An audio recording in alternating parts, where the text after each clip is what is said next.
Hello, welcome to TS Paranormal Productions. I'm here with Angie from Angie Spiritual Readings. That's correct, right?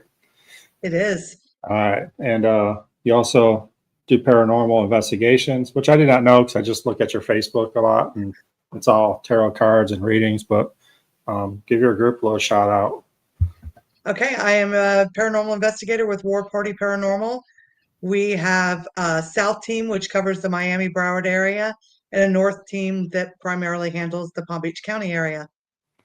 That's kind of cool that you have paranormal teams. I'm trying to get someone from every state.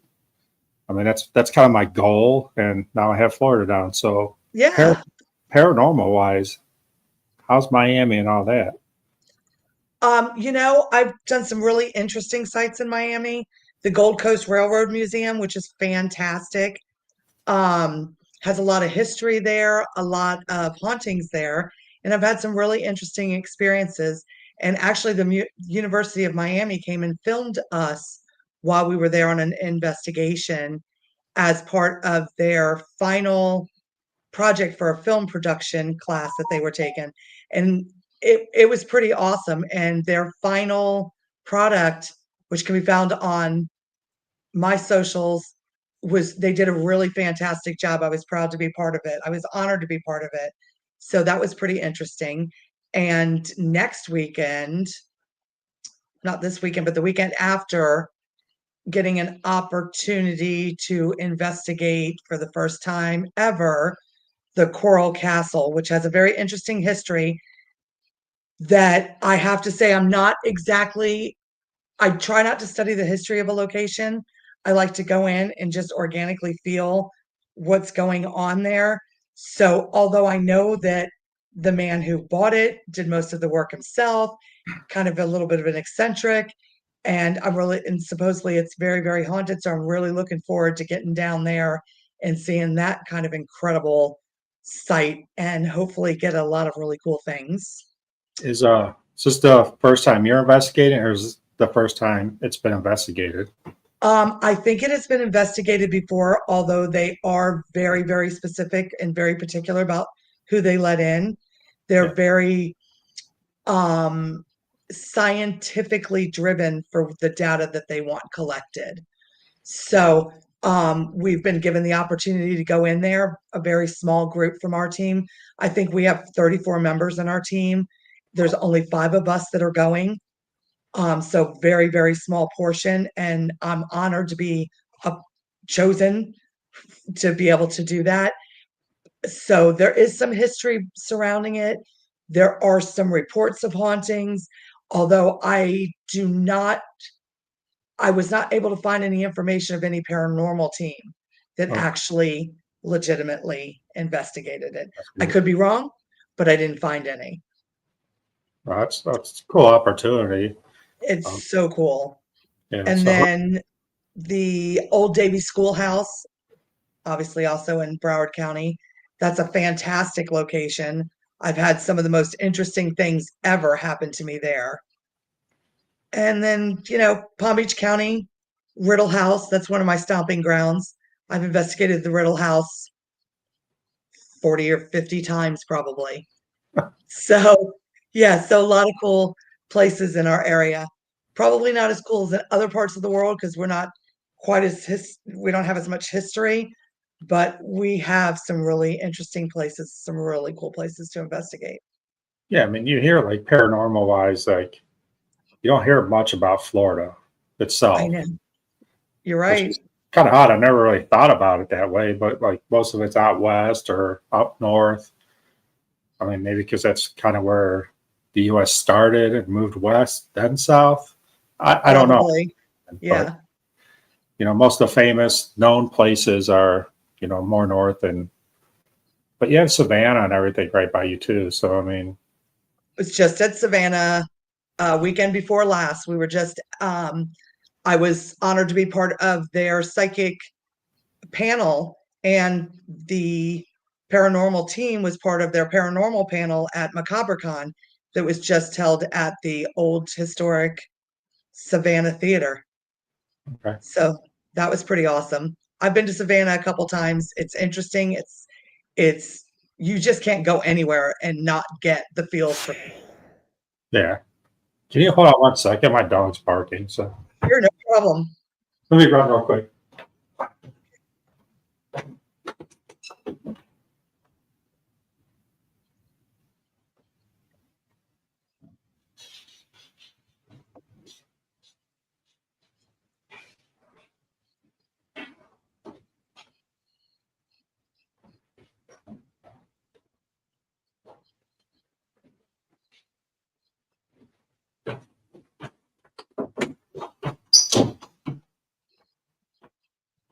All right, I'm back. Okay. I've been sitting around for an hour, and she always waits till you have to do something. So Always. yeah, They're like just children. yeah. So sorry about that. That's okay.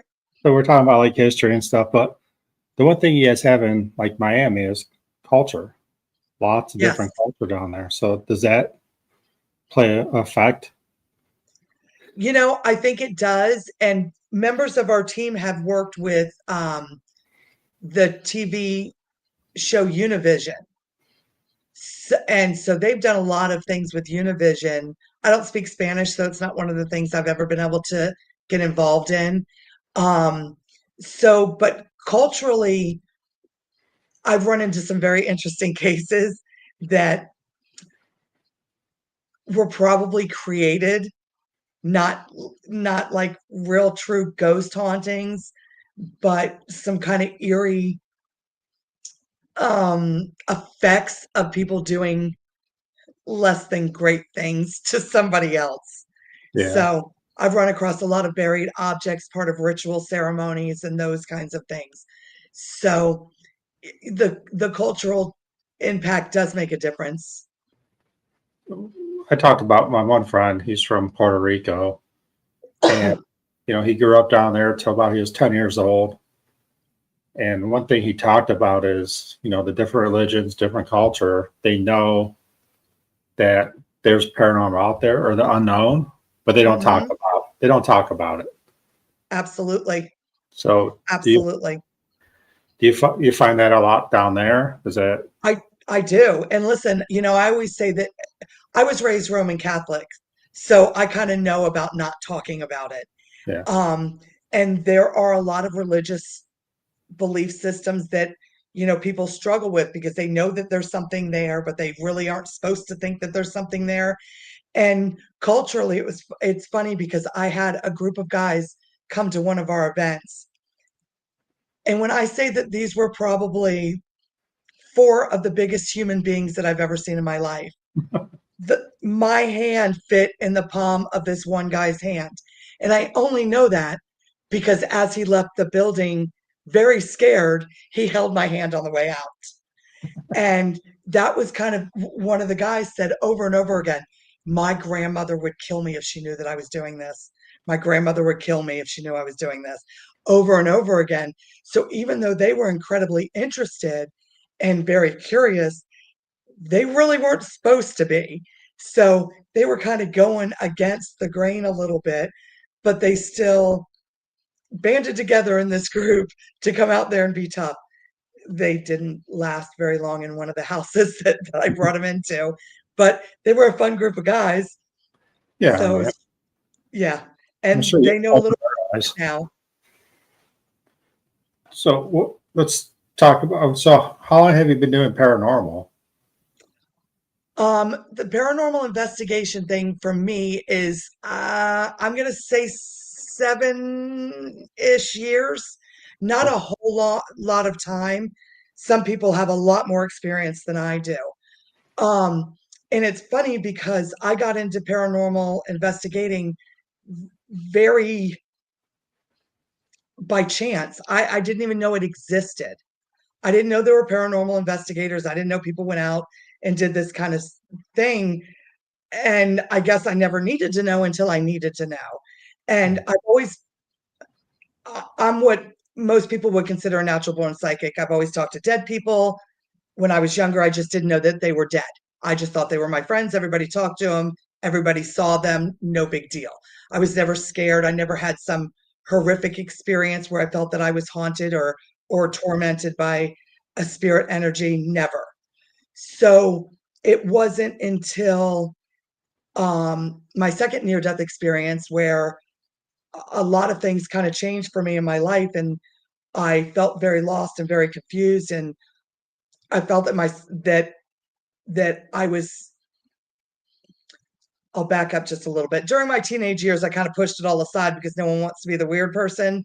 Yeah. And then, like I say, during that second near-death experience, it kind of came calling for me, and all the things that I had pushed to the side and tried to deny were true. All of those things kind of came calling for me as I got out of this second um, experience that I was in. And, I described that time in my life as I was watching, it was like watching 100 movies all at the same time and fast forward and reverse. I knew that there was a message there, but I just didn't know what it was. So I was hearing things, seeing things, dreaming things, and I just really didn't know what to do with this information. So I started just seeking out people that I thought would be able to help me find the answers that I needed. And to be completely honest, the answer that I was going for was you lost a lot of oxygen to your brain. You're never going to be the same. Here, take this pill and you'll be fine. Because that would have been a lot easier than me trying to explain to people in my life that no, I'm really talking to dead people, and no, I'm going out chasing ghosts, and I'm spending nights in graveyards and cemeteries. And so I definitely didn't take the easy way, but my goal was to prove that this wasn't real because I didn't want it to be real for me. It was too hard. So, you know, I kept finding different people, but not finding the answers that I was looking for. And I happened upon an advertisement for an event that War Party Paranormal was hosting. And I thought, well, if anybody's going to figure out what's wrong with me or what's going on, it's certainly going to be them. So I went to this event and telepathically was trying to get someone to see me. I kept thinking, they're going to understand. I'm just going to keep sending my message to them. I need to be rescued. I need to be saved. I'm terrified. And I was terrified of myself. And it didn't work out that way. Nobody saw me. I wasn't pulled out from the crowd by going, oh, you're special. Come with me, you freaky little psychic medium girl. It didn't happen. So I went back to taking classes and reading everything that I could read and looking for people and scrolling through social media again. I saw a post that War Party was looking for to bring on some new investigators. I thought, well, I could do that, right? Certainly. I had no idea what I was doing. And, and I have a book out and I do go over this in the book. I lied. I fluffed up my resume. I told them that I had all kinds of experience, sent my resume in, got the interview. They called me on it. They knew right away that I had no idea that I was what I was doing. So, but they agreed to test me. So they put me on a probation, and because I claimed to be a psychic medium, and so many people claim to be psychic mediums that aren't truly psychic mediums, I was put through the test for a very long time. Ultimately, that test with them lasted for multiple years before they gave me the title of their team psychic medium. And during this process of them testing me and putting me in situations where they knew what was going on, but I didn't, and setting me up with different cases, I somehow, in an attempt to prove to them that I was worthy of them, I started really believing in myself at the same time. And I'm like, oh, I'm not crazy. I didn't lose oxygen to my brain for an extended period of time. This is truly something now that I'm going to have to come to terms with, and I'm going to have to live with it and within it. So that's kind of how my trip into paranormal investigation started. And I'm very thankful that they you know they really busted my onion for a long time. I Yeah. really had to prove myself to them for a long time.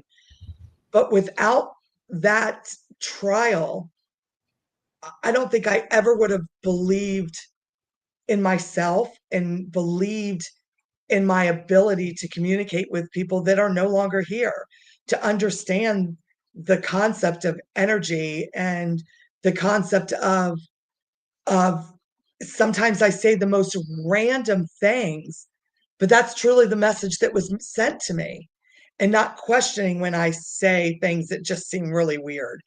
And they gave me that confidence to really just say the weird things sometimes, because that's a lot of times exactly what it is. It seems really weird, but they know things that I don't know already. You know, Yeah. when I go into an investigation, like I was saying earlier, I don't want to know anything. They, especially when it's, a residential, let's say, they know the history, they know what the people are experiencing. I don't. So when I go in there and start telling them what I'm seeing and what I'm feeling, sometimes it sounds pretty wacky. They've never judged me on that because they already have the history of it, and what I'm saying does make sense. Does make sense. I've heard that from a few psychics, mediums that, they say, well, this doesn't make sense, but, when something's coming through, you have to say it because it's going Yeah, to make sense to somebody, right? right. Hopefully. And So, that's probably the hardest thing, is to stop the logical part of your brain from saying that's crazy, that's stupid, that doesn't even make any sense. That's probably the hardest thing, is to just blurt it out and just keep moving forward with it, because chances are it's what you're saying is right, it just yeah, doesn't make sense to you. too. So let's talk about, like you said, something interesting about how many psychic mediums are out there right now, or claiming to be. Yes. And I was going to post something on Facebook the other day because I'm on TikTok too, and I hit, just scroll through it. Anytime I scroll through TikTok, there has to be 8 or 9 psychic mediums live on there. Oh, absolutely. So, you can't disregard them No.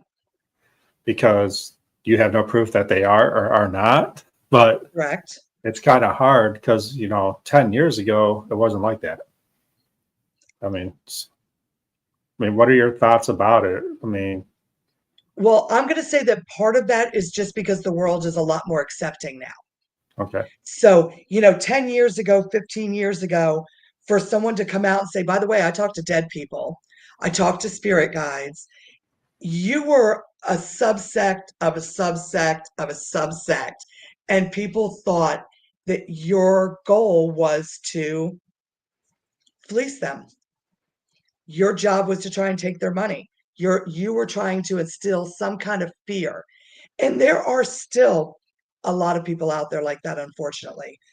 There are a lot of charlatans out there that do try to work with the fear factor and say, you're cursed. And for $1,500, I can uncurse you. Here, go take this magic orange. I always tell people, if someone tries to say that to you, please run quickly. That's not how this works. Yeah. This works from a place of really trying to help someone. Do I have to give people bad news sometimes? Absolutely, because I'm not going to lie. Do I try to put it in the nicest way possible? Yes. Fortunately, this is a lesson that you get to learn now rather than later. But I've worked with people that felt that they were cursed. I've worked with people that thought that they were hexed, and not by some magic undoing, but more in a trauma healing, understanding of patterns and understanding of energy. If we can just as easily create a positive energy as we can a negative energy. Yeah. So if you feel that you're hexed or cursed with this negative energy, fill your life with positive energy. It can't live there. Yeah. And that's the part that I work with. And I've never magically taken away any kind of curse or hex, because that's not the way that this works. Well, So, I guess like paranormal investigating is the same way. If you're, I believe if you're a negative person and you go into a paranormal place that has negative energy, I think it's going to be more attracted to you, and it's going to I be agree. more likely I don't like possession's possession, but more of attachment. You know, they can affect you a Right. lot more. But if you come in with positive vibes, I think you're more protected. I always say protect yourself with positivity. I absolutely 1,000,000% agree with that. I've unfortunately, when I started doing this, I really didn't know or understand the concept of protecting myself before I went into a place that was haunted. And I did unfortunately have an attachment. It affected me. But I learned a very valuable lesson. And now I never go into a place without a level of protection. My spirit guides know where I stand, they know how much I'll accept. And then sometimes I'll have to walk out, get my energy straight, and then go back in. Um, because as a paranormal investigator, we have to be able to feel everything that's going on, Yeah. positive or negative. But we don't have to subject ourselves to something that's going to affect us in a way that we can't then counteract or negate. So I always go in with a high level of protection. If something interesting is going on and I feel that it's more of a little bit of a negative nature, I may turn down that dial of protection a little bit just so that I can see what it is and feel what it is. But as soon as the opportunity and as soon as I know the answer to that, that protection goes right back up. You stay here. I'm on my way out. So So you're talking protection. Are you talking like mental protection, or I mean, a lot of people use crystals. A lot of people use faith. Um, all of that is part of my arsenal of protection. When I first started doing this, I never went into a site without my forms of protection, which were crystals. Sometimes I would carry a pendulum with me, but I always had crystals. I always had a cross around my neck. Sometimes I'd have multiple crystals around my neck. That was kind of if I felt anxious or I felt like something was getting to me, I naturally just reached for those and it brought me back to a place where I was more neutral. Now, I have kind of a system for me that I always stay protected because spirit energy always tries to contact someone that they know that they can talk to. So for me, I have to kind of close myself off to a lot of it, or I would never get any sleep. I'd never get any peace because, you know, the dead people always want to talk to someone can hear them. So I now stay kind of at a level of closed off. And then when I go into a location, I back off how closed off I am. okay, that So, makes or sense. yeah. So if I'm doing a reading for somebody, then I have to open up. If I had, and that's what I call it. I'm opening myself up. If I go into a location, any of those kinds of things, I'm opening myself up for energy that's not just your normal everyday kind of energy. I mean, it makes sense. I mean, I don't do crystals. Um, Right. I know it's paranormal world and everybody does crystals, but I don't do crystals. I believe my faith is what protects me. And so that's why I go into it. I have a lot of people that I go with that use crystals. I have no problem with it. I Right. don't do I don't do sage. I just again my faith, but there's so many people out in the paranormal world that wants to tell you how it's done and how it's supposed to be done. Well, everybody's different. So Agree. I don't, I always thought crystals were more belief in the crystal than the crystal itself. I'm changed my mind on that a little bit, like Okay. um, a little bit. I mean, some people have turned me into it a little bit. I still don't carry crystals. I actually have crystals in my podcast room for the first time. But I mean, it is interesting the different energies that I guess people believe they bring. I haven't felt them. I still go to my crystals. I have like 8 of them up there. Someone gave me. They Right. said one, you'll be drawn to one. I've had them for like 5 months. Haven't been drawn to one. I still look at them, Right. individually to see what's drawn. Maybe it's just not for me. Maybe I have the wrong crystals. I don't know. Could So be. I would say that if I took you for a little tour around my house, I have probably 1,500 or 2,000 between crystals and rocks. And, they say witches love rocks. So Yeah. I have crystals, I have rocks, I have things that I feel bring a certain amount of energy, and I pick them up and I bring them home with me. Crystals are no different than a rock. It's the energy that you feel. Now, the way that most people start using crystals is they'll put them in their pocket, and if they're feeling a certain way, they reach for them. Whether it's a placebo effect or not, what really matters is the result of it. I Yes. was feeling anxious. I grabbed this crystal and I rubbed this crystal, and I'm not feeling anxious anymore. It Is it the worked. crystal or is it a placebo effect? I don't really think it matters. What No, it matters is that you feel differently. yeah, that's what So, that's and what that's what my crystals do for me. If I'm feeling stressed out, or if I feel like I need to set an intention a little stronger, I'll go to the crystal that matches that intention. So they're a booster. okay. No, I mean, I said I'm getting turned on a little bit by it. So I Yeah. mean, it's just getting there. I we did a crystal episode over a year ago, and I had a couple. I call them crystal lovers here, and I like to play devil's advocate. So, Of and it's course. just not because I don't believe it. It's just people out there asking the same questions that my twisted mind will think of sometimes. So Absolutely. I was like, do crystals bring energy? Do crystals have energy? And they were like, yes. I'm like, okay, well, don't spirits feed off energy? And they're like, yeah. So if you have all these crystals, wouldn't the spirits be more attracted to you because you have more energy? And that's I would give you the answer that absolutely that could happen. But if you're a paranormal investigator, don't you want the spirits to come a little closer to you? oh, I do personally, yes, but Me too. they're doing it for Me too. protection. So why are you Yeah, having all these crystals? because you're still protected, even though with a crystal, regardless, if I go into an area and let's just say that I'm doing something to harness spirit energy to bring it closer to me, that's what I'm doing. That's why I'm there. So if it's coming closer to me, but it still doesn't mean that I'm not offered a level of protection from them. Just like you with your faith and with, I have faith, I have a religious upbringing and belief system. So to me, I still have that to draw on anytime I need it. And Yeah, I can draw on the energy of the crystals too in a positive way to counteract something that might be negative. yeah, makes sense. I mean, Yeah, you're still drawing them, but you're still protected. I mean, that's absolutely. what matters. I mean, the gist of it is you do not want to bring something home with you. I mean, that's That's right. right. Yeah.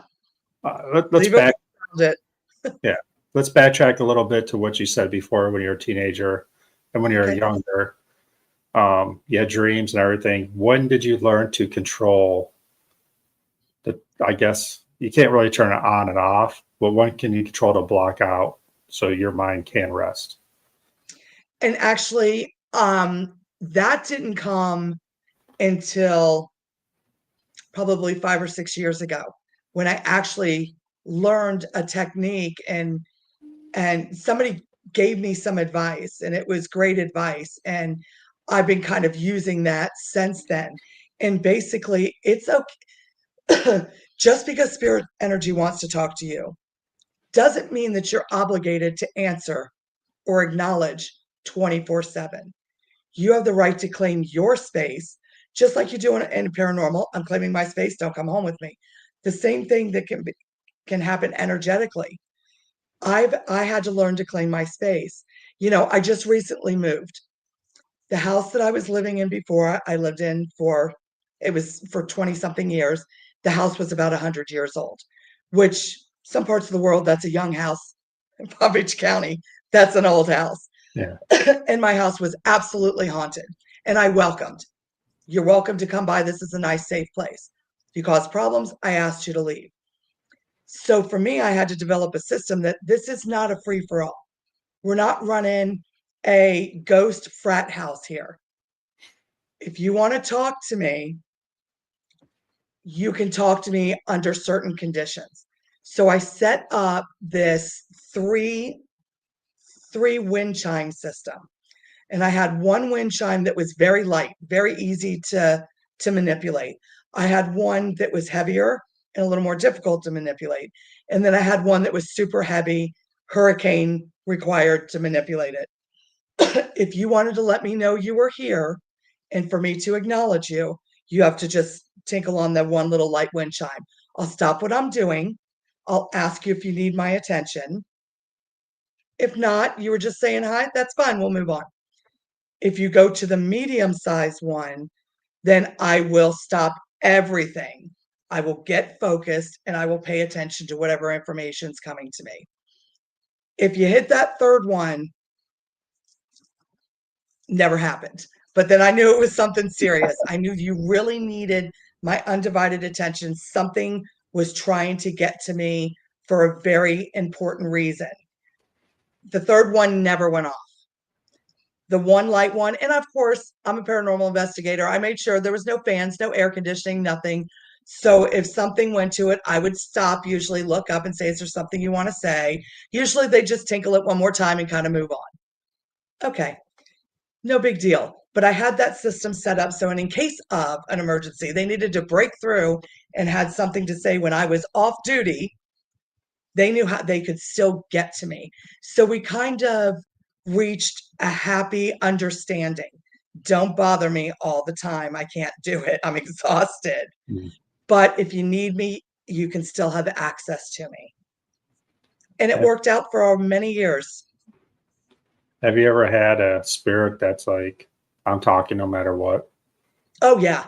Oh, yeah. Mostly my grandfather. Okay. He didn't pay any attention to the wind chime system. But he was allowed to because that's who he was. But yeah, I call him Big Head Guy because I was never able to identify who he was. And he didn't talk, he just lurked.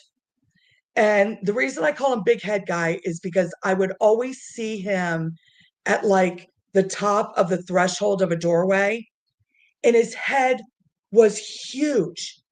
I mean, it took up and he was that tall that his head was at the top. And the first time I saw him, he startled me because he was new. I'd never seen him before. And I remember saying to him, you're not allowed to do that here. If you have something to say, you can say it. Otherwise, you need to move on. But he didn't listen and he kept doing it. So then I had to be more insistent that he had to leave my space because he would just appear in the most random times, but always on different doorways and always way up high and just this ginormous head. So he was one of the ones that was a rule breaker and he had to be sent on his way. And other than that, a couple of people that I know who they are, they'll just kind of come in, interrupt the flow of things, say things. The one guy, I call him Laughing Man. He's an old friend of mine though, and he has a very distinct laugh. So I know it's him. He comes through, he cackle laughs, and then he just moves on. So they don't come and interrupt me incessantly. Yeah. But yeah, there are those breakthrough people that want to have something to say or just let me know they're still there. Yeah. Probably just say, hey, I'm still here. Yep, I'm here. Talk to you later. Yeah. No, Yep. that's cool. So Yeah. let's switch up the tarot cards a little bit. I did Okay. a investigation last week with a few other groups, and there's like the world's largest tarot card is on the ceiling, and they had tarot cards all over the place. Okay. I've never dabbled with them. We were doing some investigations. I came downstairs, and there was a deck of tarot cards there. Nothing was really happening. Me and my buddy were Right. talking, so I was like, "Oh, let's play with tarot cards." Probably not the right thing to do, but I did them anyways. I've seen, like, you probably know, there's so many different types of tarot cards out there. I mean, I you already probably know. have 10 decks sitting right here. So you know this already. I really don't know Yeah. much about them, the difference or whatever. And I've seen someone do a tarot card reading with me where they shuffle real fast and one falls out. I don't know Yes. what that's called, A but jumper. a jumper. Okay, so these tarot cards had no words on them, like, Right. so I'm just like kind of making stuff up with me and my friend are just sitting there. Okay. So what's the ones with no words on it? I've seen people change what they mean. Like, So let me tell you a little bit about tarot cards. okay, give me a I history. use tarot cards. Yeah. I think they're fantastic. They're a tool. And there are people that read tarot cards by the book. This card means this. This card means this. And they do tarot spreads and they know that this card landing in this position means this. That's a study, that's a practice, that's hours and hours and hours of time invested in that. That's not how I read tarot cards. Okay.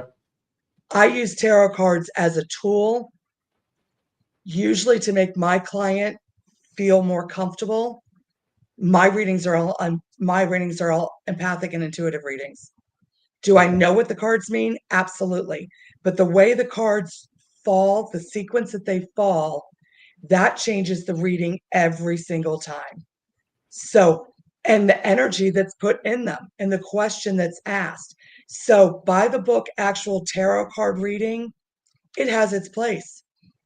And it has a huge amount of validity to it. But I read my cards very different than you'll ever see any reader. I don't do tarot spreads. I shuffle the deck. If one jumps out, absolutely, we address that one. We get a jumper. Sometimes they'll jump all the way off the table. No problem.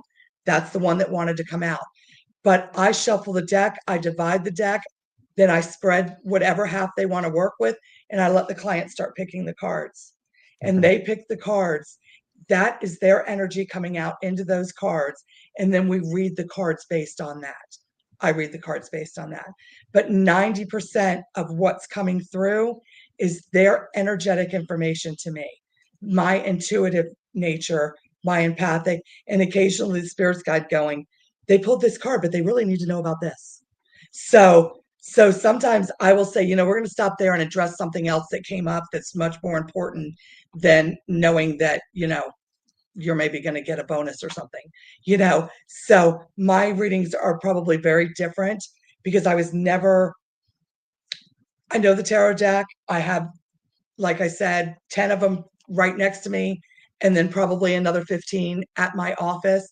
I like different tarot decks, but I 90% of the time use one deck because it's the one I feel the most connected with. Okay. And most tarot readers kind of feel that way. But they're a form to get you to clue into something about the energy that you're feeling right now. So you were at this tarot expo. You and your friends started playing around with these cards. This is not a Ouija board. So you can play with these cards. Nothing's going to hurt you. That's how we learn these cards. Yeah. So you're playing around. They come up. What did that card make you feel? Absolutely not. What came to your mind? That's what you're actually using the cards for. It's a feel. They mean something, but when you look at it, the picture, the words, some of them have words, most of them don't. That's all the energy of the room, who you're dealing with, and how your readings kind of going to go based on the energy. Okay. Yeah, the reading I had was, I was doing an investigation. I was a solo, but there's two people there. Actually, they were on the other night. Ashley was doing. I never had a reading because I'm not a huge, believer.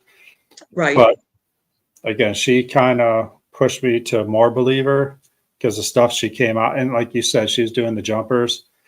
The way they were facing is what. Right. She's like, oh, this one's facing this way. This one's facing this way.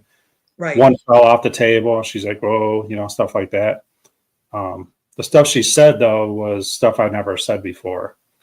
And then she did the same thing you did, like, hold on, someone's talking to me. And she, she's doing the same thing you were doing. Yeah. And I'd be willing to bet that although she knows her tarot deck, that she is reading intuitively, empathically, and her spirit guides are guiding her through it. So good for her. Yeah, it was interesting. She made me a little more of a believer. I'm not telling her 100% because I gotcha. I understand I mean, she that. might. She's going to do an investigation with us coming up, hopefully in a couple months.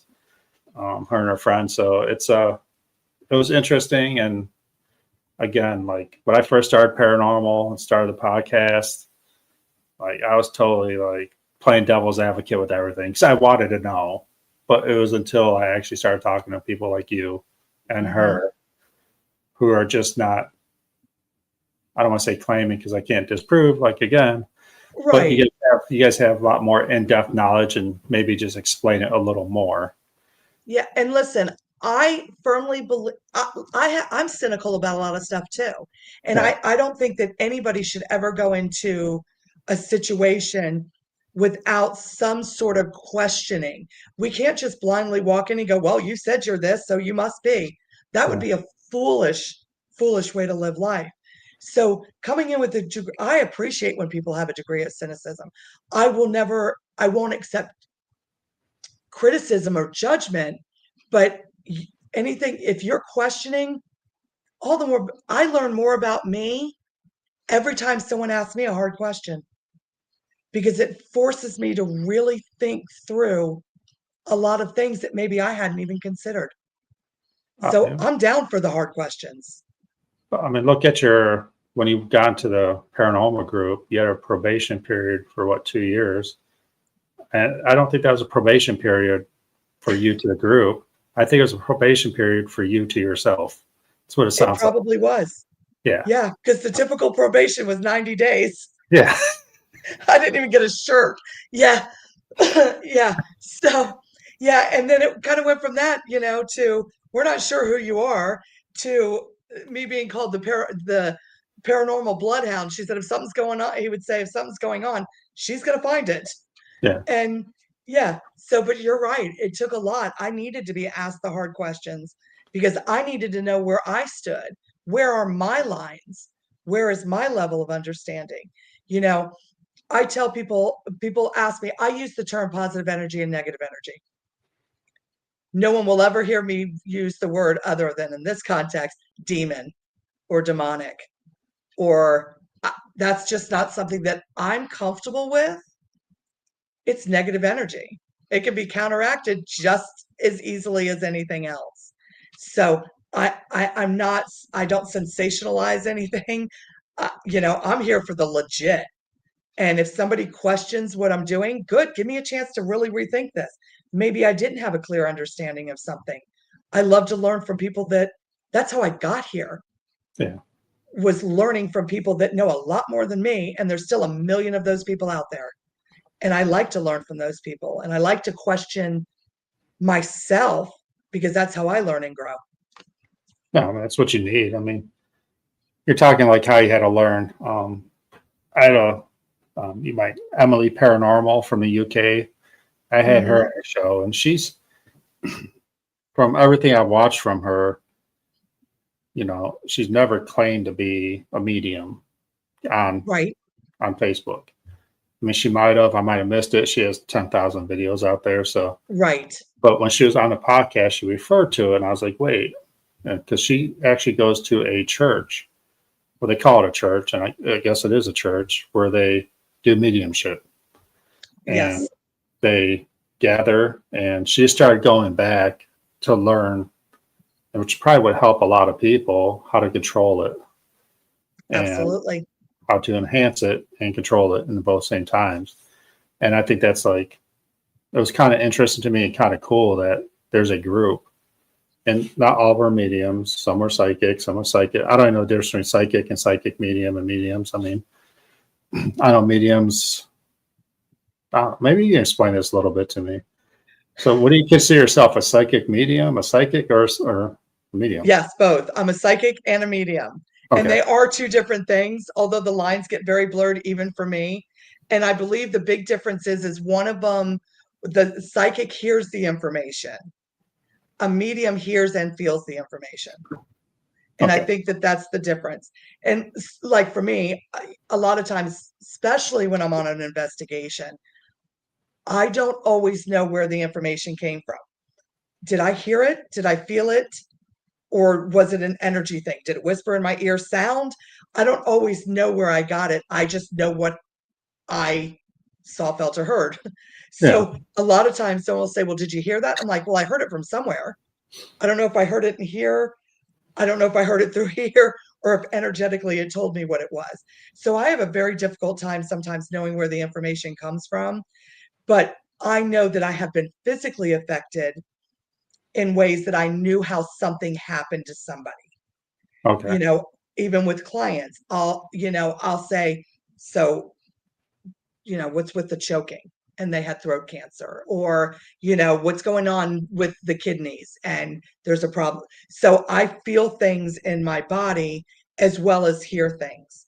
So it's kind of a blurry line, but there are some distinctions. And I'm sure that there will be a million people out there that correct me on this, and I wish they would. I think that those overlap so much that I don't know that it matters I which mean, one. it probably Yeah, does, but I mean, and I'm sure it does to somebody, but to me, it's like I don't really need to know. People say, "Oh, well, you clairaudient, you clairvoyant." I got all kinds of clairs.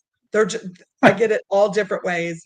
So I don't feel like it's important for me to make any kind of distinction other than yes, I'm psychic, yes, I'm a medium, yes, I'm empathic, yes, I'm into.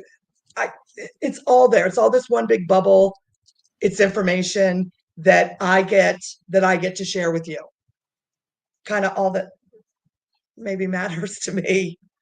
so you talked about like, because I've seen that on shows. Sorry, I got to mention some shows because what I That's watch. okay. But like yeah, you said like throat hurts or stabbing or something. Have you ever told someone that and they didn't know and they actually had something wrong? Oh, yes. I have clients that come to me that a lot of times, you know, and I apologize. Sometimes I do talk fast, but I do that with my clients too. That's So fine. usually we wind up with extra time and they'll say, okay, anything you need me to know. And that's usually when, if they haven't asked me a medical question already, if I have felt something or sensed something, I will go ahead and let them know.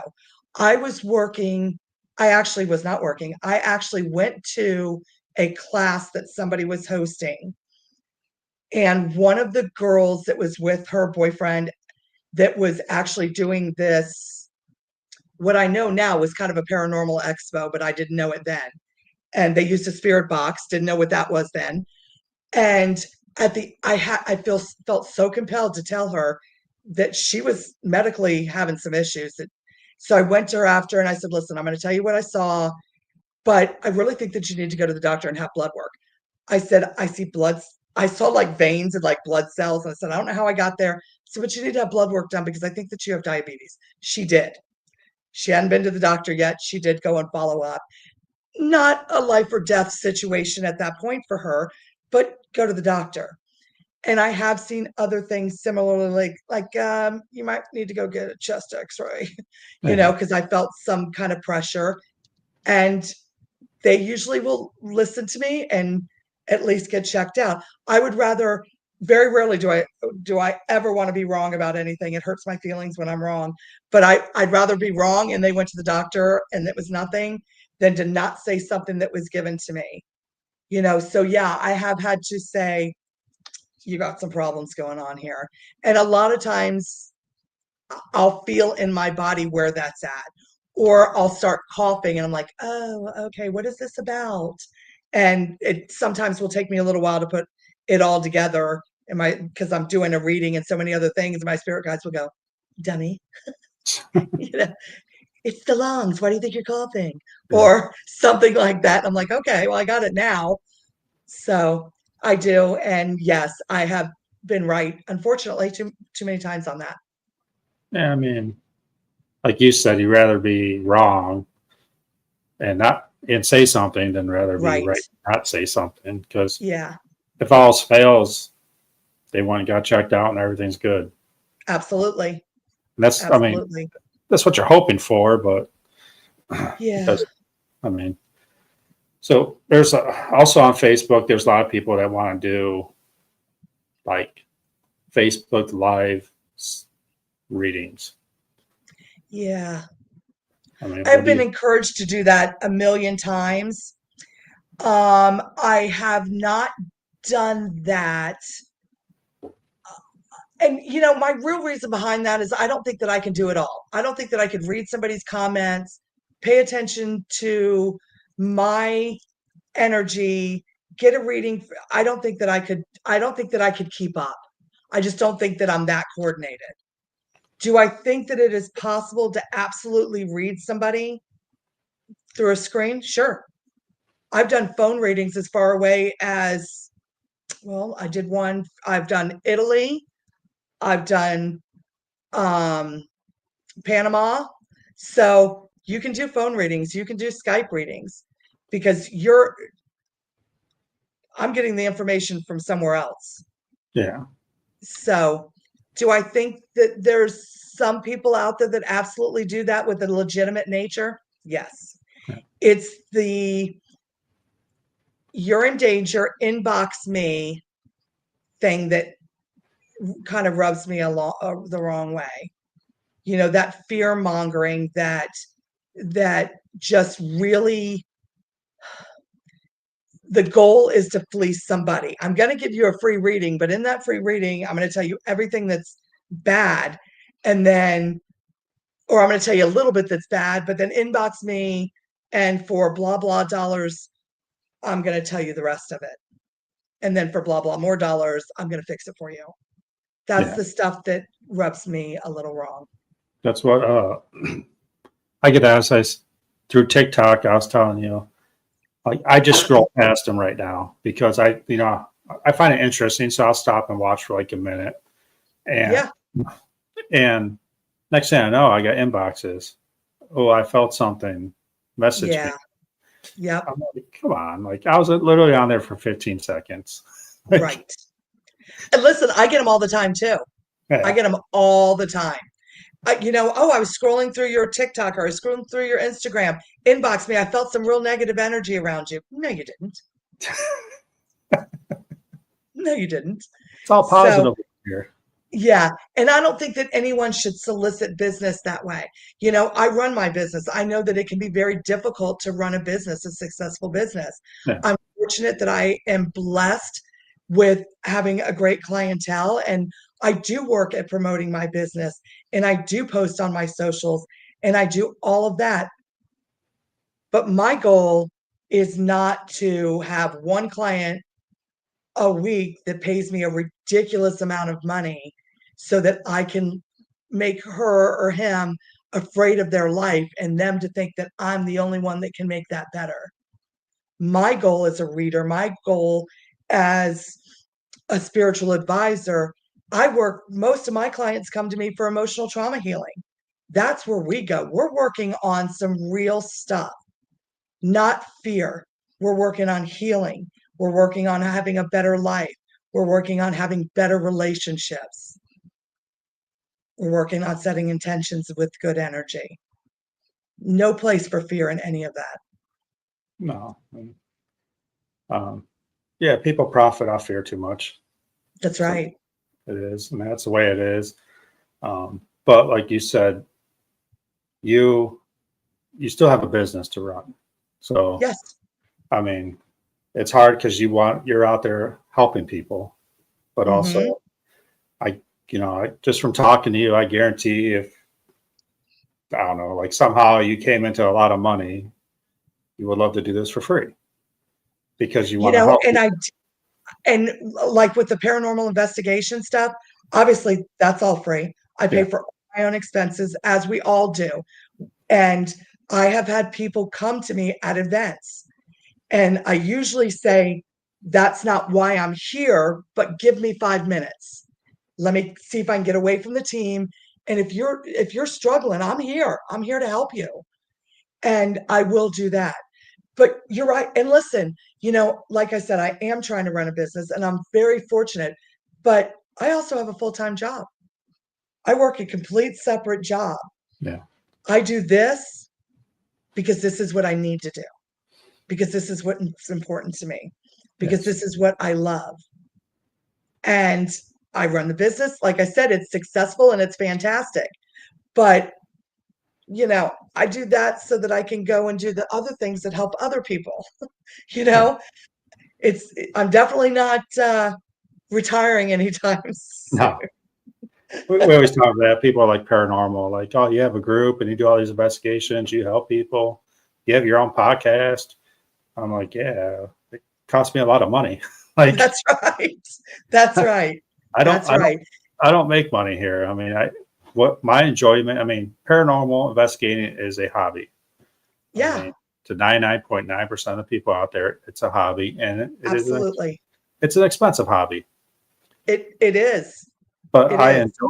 I love learning, Me and I too. enjoy the podcast because I learned so much from the podcast. Like Right. I always tell people, I started this podcast platform a month and a half ago. I was suspecting like 3 podcasts a month. Just talking to different groups, talking to different people, maybe get some connections, learning their traits, and you know, you're my Right. fourth. You're my fourth podcast this week. I mean, that's We're killing it. killing it.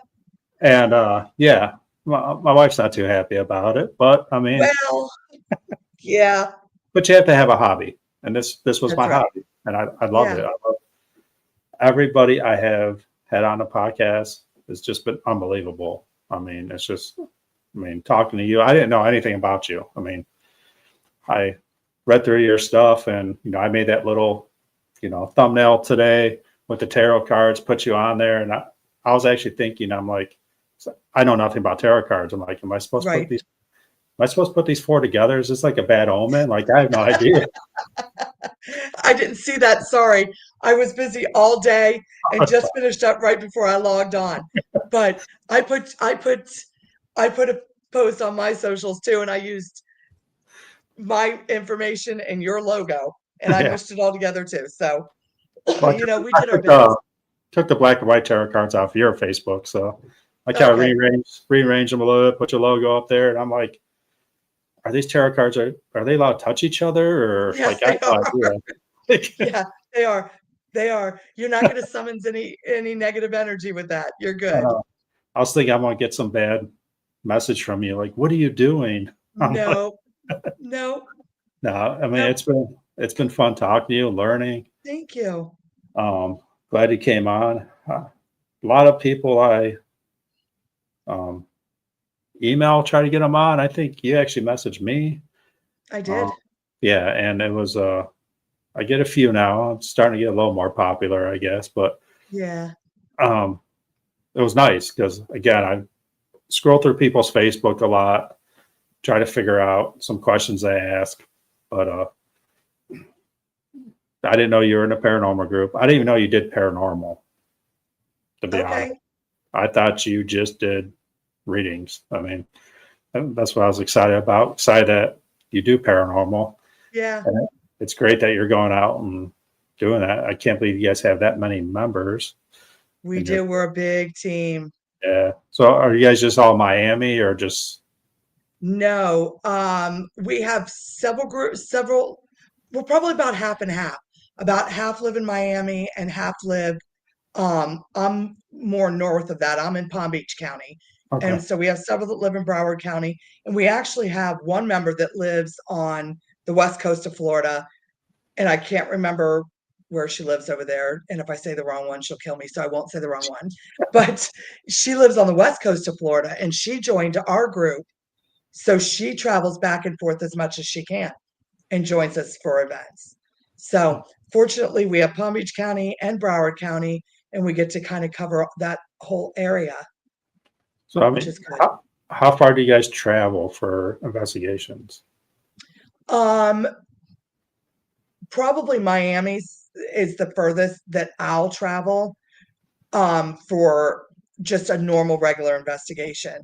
As a group, we have done other trips, like we've gone to Waverly. We did, again, we were in a group, large group or a small group of us were in Savannah for the Macabre Con, and we went out and we got to do an overnight investigation at the Savannah Theater. So that was kind of nice.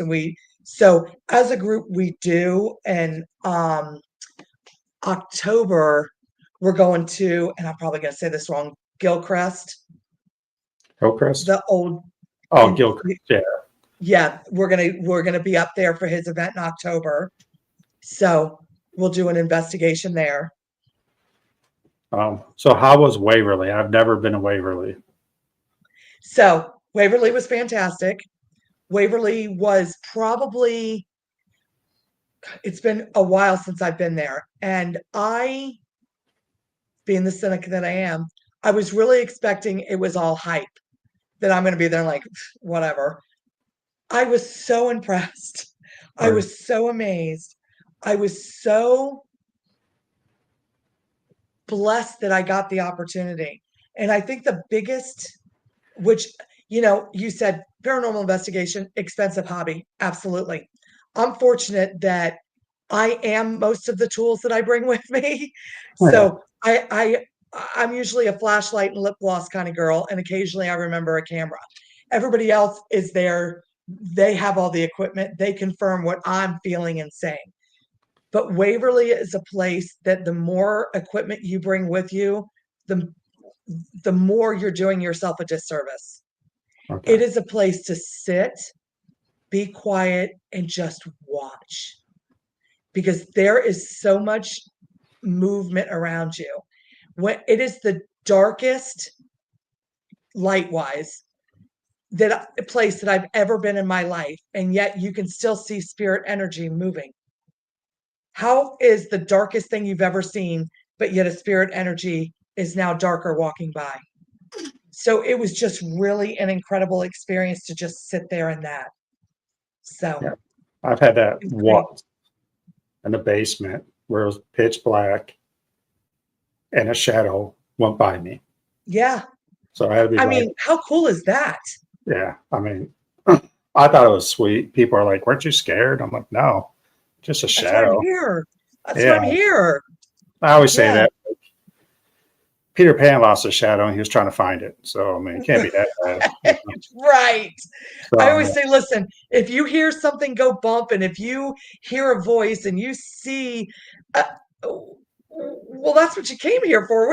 Why are you running? yeah, No I, running. it's Yeah. just Almay Paranormal is on. She said Waverly is on her bucket list. Yeah, I mean, Yeah. I I heard, like you said, overhyped. I did a Mansfield Reformatory years ago, and it was just so packed full of people. And I heard Wayview was kind of the same way, so I kind of steered. We did there was 8 of us. Are you guys That was there it. private? Are you guys there private? We That's sure the way. did. So It's I'm trying worth to, the money. yeah, I'm trying to do a private next year, which I'm going to Trans Allegheny. Uh, Right. that's my. I've been there twice, and they do a very good job if you just buy tickets. Right. Uh, of spreading people out. They have 10 people per floor. It's 9 acres of flooring. I mean, Right. with 10 people on each floor, you're still not going to run into anybody. And I always tell Right. people, if you can't afford a private investigation at Trans Allegheny, try to get 10 people to go. Right. I mean, you'll have the Yeah. whole floor to yourself. So, um, Yeah. again, I Yeah. didn't put, Waverly, fantastic. 6 or 8 of us, we got to just do whatever we wanted to do. It was and that's not that. I fantastic. mean, that's not that far from me. It's probably 4 or 5 hours from me. So, probably should do that sometime. But Yeah.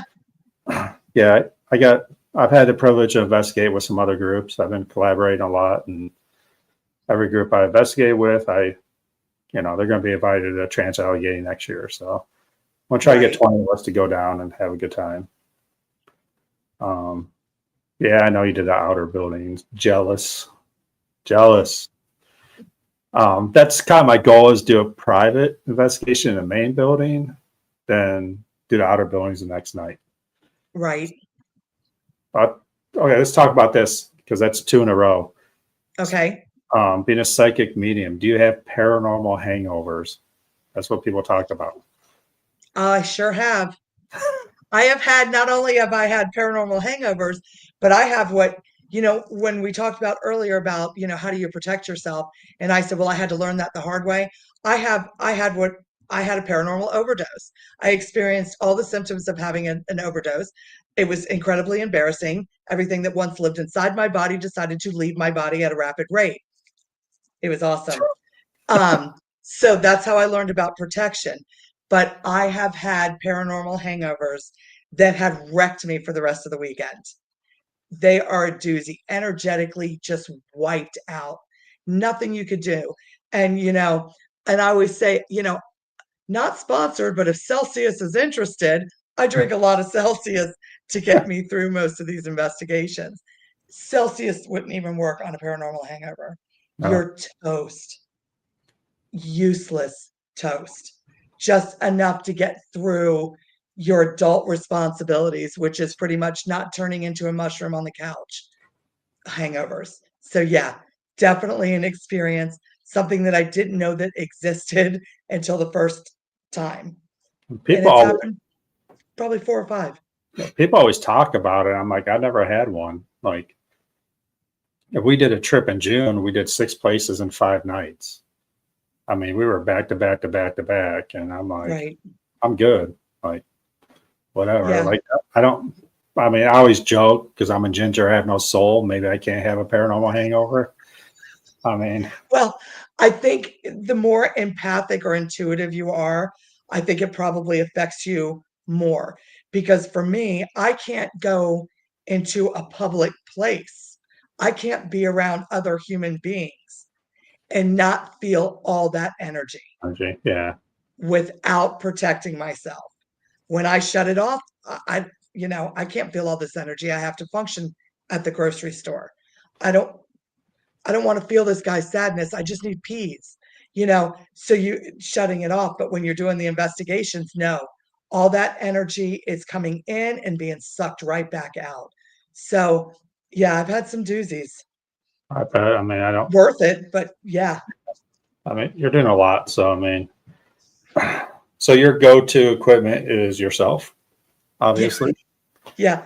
Um, Yep. And when I you remember to probably bring a flashlight. flashlight. I always forget flashlights. I am Me terrible. too. Me too. The rest of my team knows that I will show up and I will give it my 100%, but somebody needs to hand me a flashlight because I'm bad.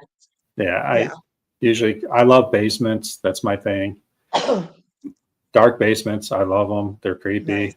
Um, Yeah, they are. for some reason, I like doing solos in basements. Anytime we go anywhere, if I'm missing, they know where I'm at. Right.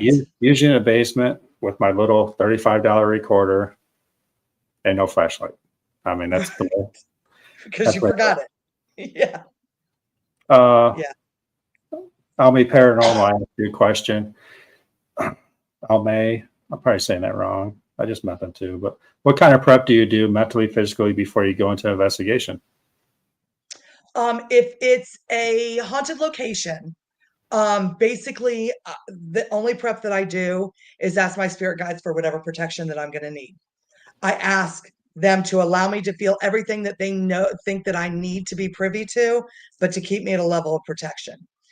If it's residential, that's they're having problems, I do zero prep other than the same thing. I don't want to know anything about a location. I don't look up history. I don't look up anything. I don't want to know anything. I try to go in as cold as possible so that everything that I'm feeling, sensing, hearing is not affected by a story that somebody else told me. I'm not real big on the the Riddle House, for example, since everybody knows the Riddle House. Everybody goes in and wants to talk to Joseph. There's 5 other people here. What about them? I'm not going in there just looking for Joseph. I'm talking to anyone who's there ready to talk. So I try not to have a preconceived notion about any location that I go to. So, other than protection and trying to remember a flashlight and snacks because it's a long night, that's the prep that I do. That's about it.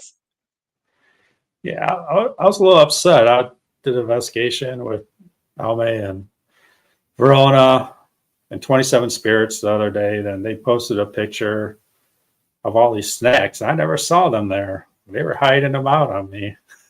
No, you have to have snacks. I'm like, where were these snacks at? My team knows I'm really good. I usually have the Pop Tarts. Okay. So if you need a Pop Tart or a fruit snack, I'm your go-to girl. And maybe if I brought the extra Celsius, I'll share one with you. But usually those are kind of I covet those. Oh, they're in the kitchen by the hot dog, I guess. Yeah.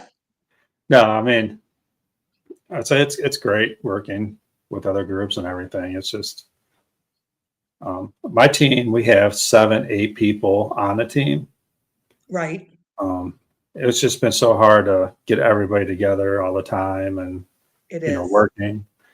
I think there was 3 of us that work together, and we worked like 60-hour work weeks. So, Yeah. and different shifts. So it's always hard. It is hard.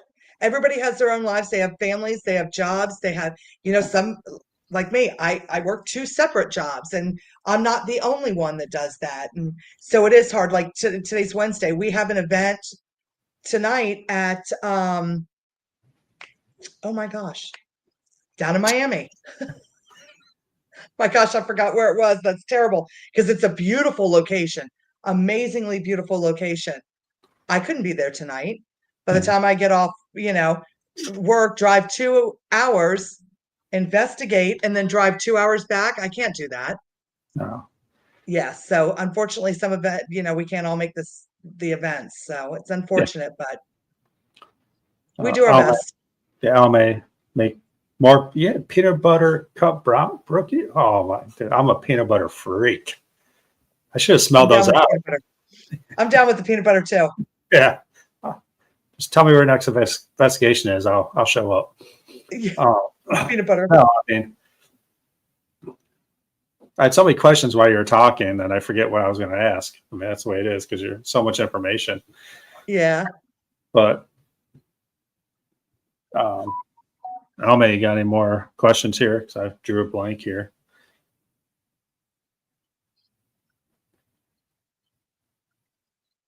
Maybe not. So, what's your?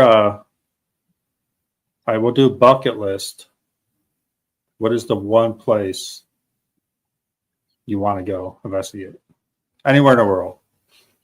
Oh, goodness. Okay. So this probably sounds a little. I want to go to Romania. Okay. That's my bucket list. I'm very fortunate that, but yeah, I want to go to Romania. I want to see the Gypsy Trail just because I want to see how they traveled. So, okay, is it true that the gypsies are the ones that made the original like deck of cards we use for playing? That's my understanding, yes. Okay, I just heard that the Of other day. course, they were also the biggest charlatans too. Yeah. So, not supporting that kind of behavior. I just think from a history standpoint that would be a really cool experience. So, and I'm sure I'm a huge history buff. I'm a huge architecture buff. So that's kind of that. But Trans Allegheny is definitely on the list. Um, you know, I I did not make a paranormal investigation bucket list. No, I mean, I'm sure most people have. I just didn't. I like I should. like I want Leap Castle in Ireland and the catacombs. Okay. Those are Okay. good choices. I had one really interesting answer, which I never really thought of: the Vatican. Oh yeah. Yeah, that'd be kind of cool. Yeah, No that'd one's be ever very going to cool. do that, but I mean, Nope. someone told me the Nope. Vatican on the show, and I'm like, wow, I never even thought of Yeah. I did creep around the Parthenon a little bit, but there's so many people there, it's hard to get a quiet spot. that. Yeah. She has to use sigils at all. No. No. What are I've heard of them? What are they? I've probably seen them. Yeah, and I'm not sure exactly what she's referring to by that either. What do you, yeah, if she tells me what she means, because that's not something, I'm gonna Google it. okay.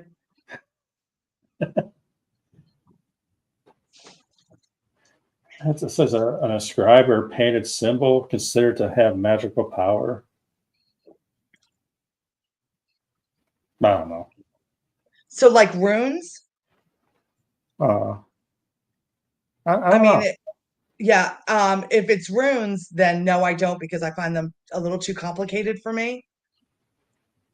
So if that's what she's asking, I find those again a little too complicated. If it's something more specific, I'm sorry, I don't know what she's asking. I No, apologize. no, that's fine. Um, Again, I don't know everything, that's for sure. I'm learning every day. mirror, was it mirror scribing that people use? No, Have you no, heard of mirrors it? are interesting to me. I like mirrors, and there's two of them right behind me, actually. Yeah. But I've had some interesting things with mirrors, but some really interesting things with mirrors pretty recently. But no, I've not. Oh, yeah. They are symbols you create to help your intentions to move forward. I've never seen it done. I've heard of it, but yeah, I mean, do you believe mirrors are portals then? I would have answered that question very differently a couple months ago. But I had an interesting experience down at the old Davy schoolhouse that we talked about earlier, where I was sitting in front of this old mirror, and there we were getting some activity. We were getting some voices. We were getting some things on the spirit box, a lot of phantom smells, things like that. But I was sitting there, and um, as always, I have to touch everything. So Yeah. we were just kind of, I was looking, and I was kind of, there was some stuff set up, and it was kind of like a dresser with a mirror on top of it. And I was kind of touching the stuff. I opened up the drawer, and and me and another girl, and we're just kind of talking, listening to the spirit box. And I'm sitting in front of this mirror, and I start to notice that something's changing. So I kind of just looked around, seeing if I was getting anything. There was a window behind me. Was there any shadow coming through? Things like that. And I kept watching, and then all of a sudden, my face was a different face. And I honestly did not even know that that was possible. I'd heard people say, but once again, cynical. So my face was completely not my face. So I sat there and watched that for a little bit of time and thought, huh, that was kind of interesting. But I didn't want to react because I wanted to see if I can get someone else to see something too. So the girl that I was with, I said, sit here for a minute. And I said, I just want you to look into the mirror. And, as paranormal investigators, we say really weird things like, no, you need to listen deeper. Mm. And, you know, you need to look deeper. And I said, just look in the mirror, relax. Don't worry about um, anything besides you. Just kind of look in the mirror. And all I could feel the energy was shifting. So I knew she was about to have an experience with this mirror. And I'm like almost giddy sitting off to the side going, oh, she's going to see this and she's going to freak out. And all of a sudden she kind of lets out this little noise and goes, that's not my face. Who in the F's face is that? And I said, I know, right? So she described what she saw, which was the same face that I had seen. And she's taller than I. So we weren't even looking in the same exact space in this mirror. But Mm. this face came in. And I think that there were 6 or 7 of us on the investigation that night. And independently, I pulled everyone from our group up to this mirror. And when you just look at it, it's just you're seeing and each one of them, I didn't tell them anything.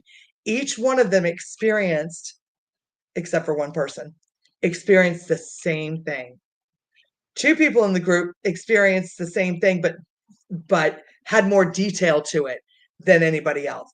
But so that was kind of an experience that changed my opinion a little bit about mirrors. So are they portals? It's definitely something. Yeah. Definitely something. I mean, I think they can show themselves. I don't know if they're portals because they're like, you can't have two mirrors across from each other, blah, blah, blah. Right. Uh, I'm the type of guy that's going to find two mirrors and put them across each other and sit in the middle. Yeah. Mine have no problem being across from each other. You have people in your house all the time, though. So. That's true. That's true. That's true. And it was funny because I told you that I moved out of this and I moved into a different place. And when I was moving, I said I had an agreement. I said, "All you need to simmer down for a little while. I'm going to a temporary location and I was moving in with a friend. I said, she will freak out if I bring you guys with me. Stand by. When I move, you can come. When I get to my place, and they have actually, after I've been here for a few months, I've actually seen the activity pick up. There you go. So my friends have found me again. You know, they found me, they're here, and yet my cat is thrilled to death by it.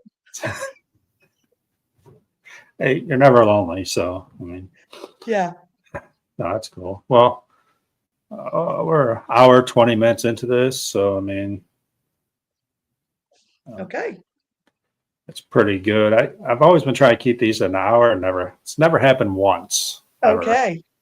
So it doesn't matter as long as we're talking, having a good time. I really don't care. I'll tell you my mirror story. So I did stared in the mirrors before, really nothing. I think your eyes plays tricks on you a little bit.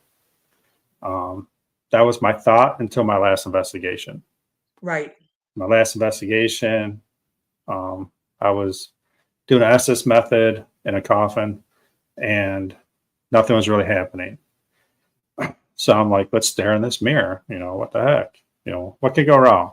Yeah, we're here. Why not? Yeah. So I kneeled down, stared in the mirror, and my face disappeared. Usually it takes a while for your eyes to adjust, and people say 4 or 5 minutes. This was like a minute in, Right. and my face just disappeared. And I can look around, but my head wasn't there. I was gone. It was like a vampire. Right. So I kind of shook. I'm like, after a little bit, I'm like, what is going on here? So then I did it again. My face turned to all skin, no eyes, no nose, no mouth, and black eyes started coming out of where my eyes were supposed to be. Wow. Yes, in the vampire room. So I was like, oh, my buddy was there. I was filming the whole thing too. I mean, I haven't checked the film yet. It'd be kind of cool if that's what showed up on film too, but Yes. I highly doubt that because I'd be really famous then. But Right. so my buddy was like, Bird, he did not want to do it at all. And he's never done it. I'm like, dude, just try it. He lasted about a minute. I don't know if it was a minute. Right. I didn't tell him what I saw. He had black eyes come out bigger and bigger. Then his ears started growing to points. Oh, wow. And he got out and he was done. Like, I don't think he'll ever look in the mirror again. He won't even brush his hair. He might brush his hair. Luckily, he doesn't really have any. But yeah, I mean, so that kind of changed, I guess, my perspective of it. Right. Like that's odd. I mean, that's kind of how I felt about mine too. Until then, I was just like, whatever, yeah. But yeah, it kind of changed my kind of perspective on it as well. Yeah. So I mean, I'm gonna have to do it again. I mean, obviously, Me too. That room just to see. I'm always willing to push myself a little farther and farther every time to see. I mean, I said I was doing SS in the coffin, nothing was happening, so I closed the coffin. But I believe the coffin is it's a prop, Right. So no big deal. And I was doing SS anyways. I was blindfolded. So what's the difference? What did you know? Oh, yeah, I still can't see anything. Listen, I did that. The first time I did that was at Waverly. Oh, okay. Yeah, that was the first time I ever tried that experiment. There was people at work that were watching my live of it, and they're like, "I had to turn it off. You're stupid." I'm like, "It's a prop. It's not like they dug it up from somewhere and it was someone's body." Right. I mean, exactly. And it was very uncomfortable. So I'm sure it is. Yeah. So I'm not looking forward to dying and laying in a coffin. So again, that was my experience with mirrors. Again, believer, yes. The more and more I do this, starting to believe in crystals a little bit. Starting to believe and tarot cards a little bit. So I mean, one day, maybe next time we talk, I'll be a big believer. There you go. They're all tools to get us to the answers that we're looking for. Yeah. And all right, question: will we ever know the unknown? No. Okay. That's a question I like that. Yeah, I think that there's so much resistance that I don't think that we'll ever get to a place of just accepting what we kind of already do know. Yeah. So, I mean, but think about it this way: 10 years ago, were you accepted as a psychic medium as much as? absolutely not.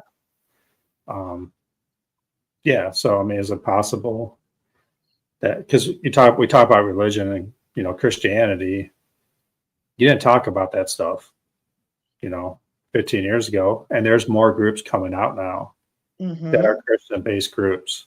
Are they're still getting some slack in the community, but I Right. think being more accepted. So hopefully 10, 15 years down the road, we will have more answers because more it's going to be more accepted.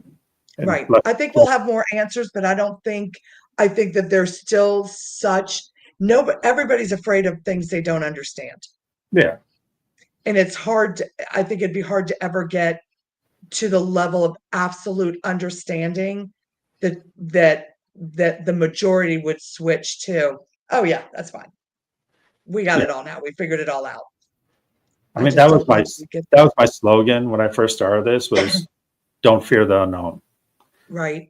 And everybody does. I mean, Sure do. We no one absolutely do. no one likes Yep, the unknown. I mean, you see that that's right. shadow, you hear that kid that's not a kid, that you don't have kids. Right. But Right. I don't think it's anything to be scared about. It's just someone trying to talk to you, you know. Absolutely. So, I mean, I think we're getting better in that sense that we're not fearing as much. We're starting to understand that there are just spirits out there and that they're not all demonic. They're not all negative. Most of them aren't. Yes. Very few are. But 15 I, years ago they were, you know. yes, absolutely. In our minds. I'm not saying they were, but in our minds Absolutely. Yes. it was all Absolutely. it was Hollywood. So I mean, and I think a lot of it has to do going back to ghost shows, paranormal shows, like TAPS. Hmm. When they started out helping people, Right. and they said a lot of times like, "There's nothing to fear here. It's just so and so. Right. Just acknowledge them. That's all they want." So I Absolutely. started taking the trend. Then you had Ghost Adventures come along and push that trend back to where it was, and the Hmm. Conjuring House and all that. But I mean, I think we're going in the right direction as the paranormal world right now. I think so too. And I agree, and when I say that, like I said earlier, where I didn't really even know that paranormal existed, I never even watched a paranormal investigation show until about 2 months ago. Never. Never saw Ghost Adventures. Never saw, um, well, I can't think of anyone else, but I know there's more. I There's the think one there were Three Brothers or something. I watched a couple of theirs, but I Ghost. never watched any of those shows. I had zero interest in something that was, I already had a prejudice against it. It would be sensationalized and hyped up. So I just never even bothered Yeah. until recently somebody said, well, I thought, okay, fine, I'll watch. What'd you How bad watch? could it be? Huh? What what show did you watch? So I watched Ghost Adventures. Oh, it's like the worst show to watch. Listen, it was on my TV, it was on my cable, and I was able to hit record. So I watched it and I thought, what are you doing? What are you doing? That's not, nobody behaves like that. Nobody behaves like that. Yeah, Exactly. nobody runs. Here, ghosty, ghosty. Ah, who does that? Who Um, does that? I watch. I do watch them mainly to learn what not to do. There you go. So you can learn either way. Um, I was always big into paranormal shows because my mom was. Right, So we watched a lot, but you can learn different techniques. Again, learn what not to do and learn right. what to do. So a few of them out there. I do like Ghost Brothers. I think Is that they're okay? Are they even yeah. still on or do they get run off? I think Zach ran everybody off. I mean, to be honest. I heard that somebody said that to me not Yeah. that long ago. that he runs everybody off. And I'm like, okay, So there was a Destination Fear. There's a group of four. They used to travel around an RV, and they were okay, all based off fear. So what they do is they go. One person will pick a location. No one else knows where they're going. They investigate. Then they had to sleep alone for the remainder of the night. And their thought was the fear brings out the, spirits. okay, And he was a cameraman for Ghost Adventures. okay, Dakota was, and he wanted to do his own, and Zach was for it until they started getting too big. yeah, And now he got kicked off Discovery, but luckily he's on YouTube now, and it's Project Fear. okay, I like it. They do a lot of cool stuff, and they have fun. They're four people having a good time investigating places, and so it's interesting. Yeah, they were just at Trans-Allegheny. I saw them okay. that were there. It's a brother, a sister, and two friends. They grew up together, so they go have a good time, and that's kind of what paranormal is supposed to be about too. It is. It is. You're supposed to have fun. You're supposed to enjoy what you're doing. You're not supposed to, hype everything up so that people are afraid and concerned and everything's evil, demonic, and I'm possessed. And I went, listen, I want you to know you heard it here first. You heard it here first. I read the story about the guy who was on the show whose wife tried to have him killed. That's Ghost Adventures, yeah. Okay. If her lawyer doesn't use the defense that he brought home a demonic force that possessed her and caused her to try and kill him, that lawyer's not doing his job. She already said she did. Oh, did she? Yeah, she really got. I guess I should have read further on.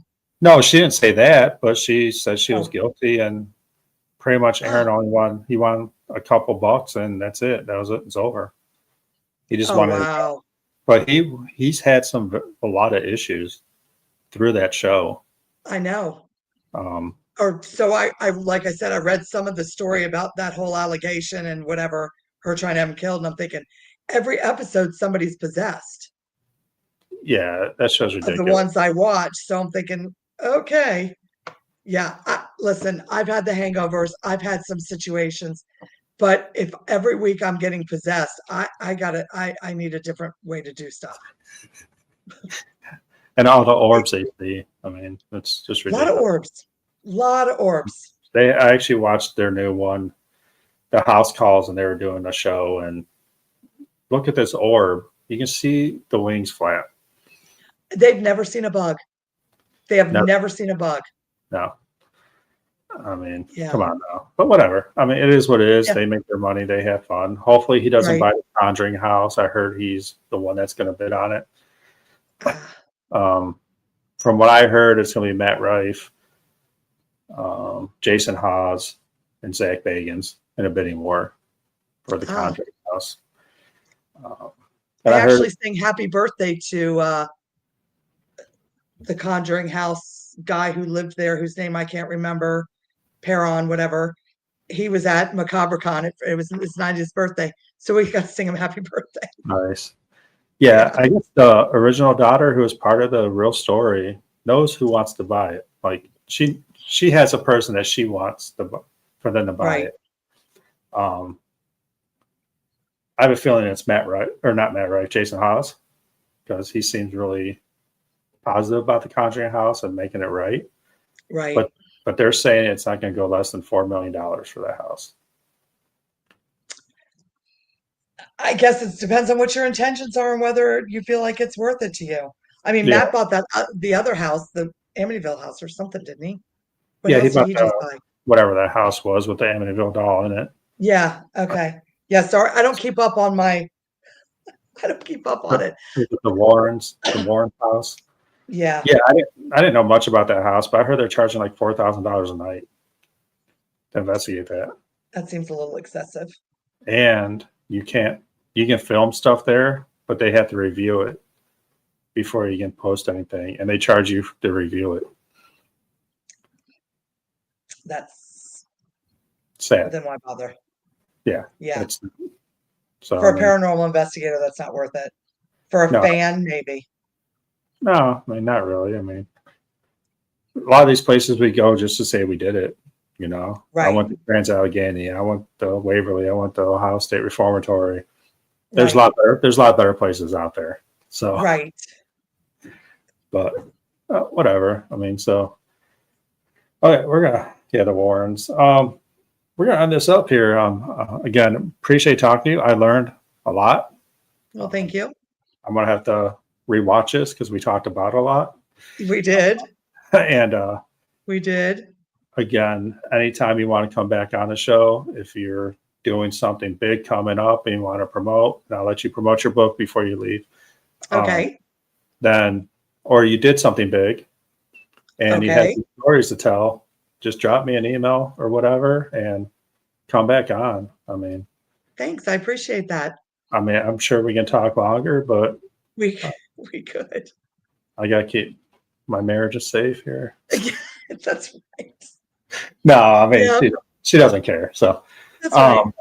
but yeah, again, I appreciate it. And you want to name drop your book here? Sure. Right there. It's the way I see it. A medium's account of her paranormal journey. Way I It's see available it. on Amazon. And, if you appreciate the support of the book, and if not, follow me on my socials. I'd appreciate that too. I have Angie Spiritual Readings on Facebook and Instagram, and Angie's.spiritual on TikTok. So buy the Yeah. book. If you don't, just follow me on my socials. I put stuff out there about I do tarot, I do positive affirmations, trauma healing, and then paranormal stuff on there too. Yeah, I'm definitely going to read the book. I got 2 books to read now. I had Project L&M on. I don't even know the name of her book. I got to look it up. But she ended up having some medical stuff happen, and I think it was like 13 or 17 minutes they lost her for. Oh wow! And she had a calling, and like she didn't want to get too far. She's getting emotional talking about it, which I don't blame her. Yeah. But I just told people buy the book. It's actually her side of the story, her husband's side of the story, and the doctor's side of the story. Oh wow, that's fantastic. Yeah. So again, great connection. Yeah, mine's a quick, easy afternoon read. Tells about how I got here, and some investigations that I'd done when I got there. I'm working on my second one, but I felt like I needed to get this out of I'm proud of it. Not that I'm not proud of it, but I just felt like I needed to get it. It was weighing on me not to be. This was my coming out party. Okay. I wasn't hiding from the world anymore. Well, you shouldn't. I mean, Yeah. You don't have to now. You're out. So That's right. I'm out. Look at me. again, I appreciate it. Hopefully talk to you soon. Thank you. I appreciate it. Keep up the good work. Thank you. Have a good night. You too. Thank you. Thanks. Bye-bye. Bye.